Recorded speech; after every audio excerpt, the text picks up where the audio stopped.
Perkenalkan, nama saya Fadilah Umar, NIM 0602519016, akan berpidato singkat untuk memenuhi mata kuliah Bahasa Indonesia. Assalamualaikum warahmatullahi wabarakatuh. Fahamdan li rabbin khassana bi Muhammadin wa anqazana min zulmatil jahli wad dayajiri. Falhamdulillahilladzi hadana bi'abdil mukhtari man da'ana ilaih bil izni wa qad nadana labbaika ya man dallana wa hadana. Sallallahu wasallam wa baraka alaihi wa ala alihi. Walhamdulillahilladzi jama'ana fi hadzal majma'il karimil mubarak. Limpahan puji kehadirat Allah Subhanahu wa ta'ala yang telah memberikan kita dan masih sampai saat ini memberikan kita semua nikmat sehat wal afiat, nikmat panjang umur, nikmat iman, serta nikmat Islam, sehingga pada saat ini kita masih terus diberikan kekuatan walaupun keadaan pandemi sampai saat ini.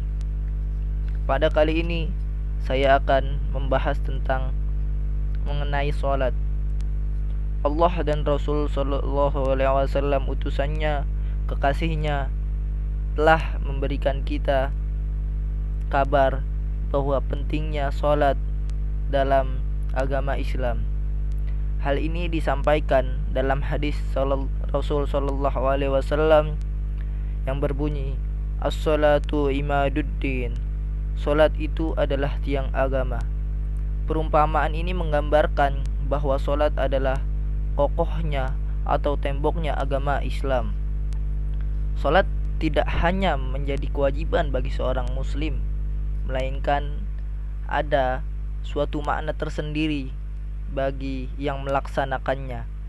Dalam hadis sahih diriwayatkan bahwa membedakan seorang mukmin dengan seorang kafir dilihat dari sholatnya. Makna tersendiri yang kita dapat adalah salah satunya ketika kita bersujud. Ketika kita berbisik ke bawah, maka terdengar ke langit.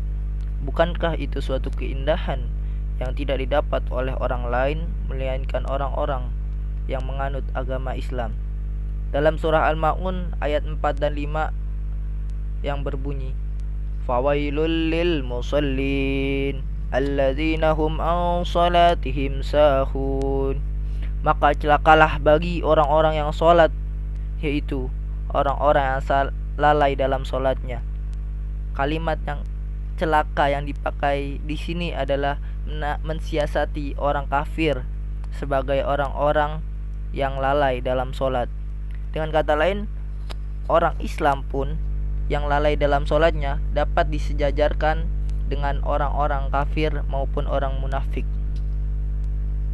Selanjutnya kita ketahui ketika ba'da sholat tentu kita tidak luput dari berdoa pada Allah Subhanahu wa ta'ala. Doa juga mempunyai peranan penting dalam sholat, yaitu kita dapat mendoakan diri kita sendiri, orang lain, negara, guru-guru kita, dan lain sebagainya, atau hajat-hajat kita yang kita inginkan, kita dapat ajukan atau kita dapat berdoa pada Allah Subhanahu wa ta'ala. Doa menjadi penting karena di dalam doa kita berinteraksi kepada Tuhan yang menciptakan kita. Kita meminta sekaligus mengadu keluh kesah kita yang kita rasakan. Tidak ada tempat lain untuk pulang atau untuk bercerita kecuali pada Allah Subhanahu wa ta'ala. Seperti pada salah satu ayat dalam surah Al-Fatihah yang berbunyi, Iyyaka na'budu wa iyyaka nasta'in. Hanya kepadamulah kami menyembah dan hanya kepadamulah kami memohon pertolongan. Ini yang dimaksud betapa pentingnya doa bagi seorang muslim. Tidak cukup kita melaksanakan sholat walaupun di dalamnya kita sudah berinteraksi pada Allah Subhanahu wa taala, tapi kekuatan doa juga kita perlukan untuk sebagai alat kita, perantara untuk didengar oleh Allah Subhanahu wa taala apa yang kita inginkan atau yang kita belum inginkan dan atau yang sedang sangat kita inginkan pada saat ini. Menjadi suatu kebanggaan yang tidak pernah didapat oleh orang lain yang menganut agama kecuali Islam, yang memiliki Tuhan semesta alam yang maha pengasih lagi maha penyayang. Bayangkan, Tuhan manakah yang mengajak kita bertemu 5 kali dalam sehari, mendengarkan keluh kesah seorang hambanya, berinteraksi dan merindukannya, bahkan tidak cukup dalam sehari. Ia meminta kita bertemu, bercerita, serta meminta kepadanya 5 kali dalam sehari. Dan juga Amirul Mukminin, Khalifatul Rasulullah sallallahu alaihi wasallam, Sayyidina Umar bin Al-Khattab pernah mengatakan, "Aku tidak takut doaku ditolak, tetapi yang aku takuti ialah aku tidak diberi nikmat untuk terus berdoa." Jadi, jangan pernah kita meninggalkan doa. Kenapa? Karena pahala doa tetap Allah berikan. Bagaimana sesuatu bisa dianggap mustahil sementara jawabannya ada?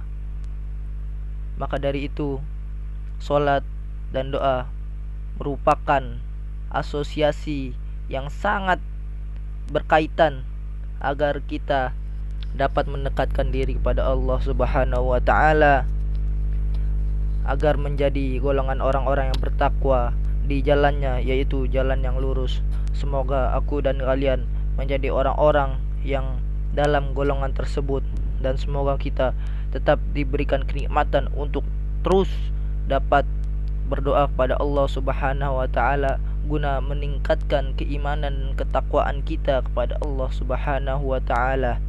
Mungkin hanya ini saja yang dapat saya sampaikan. Kurang lebihnya mohon maaf. Terima kasih. Semoga Allah Subhanahu wa taala memberkati kita, dan semoga Allah Subhanahu wa taala memberkati negara kesatuan Republik Indonesia. Wal afu minkum. Wassalamualaikum warahmatullahi wabarakatuh.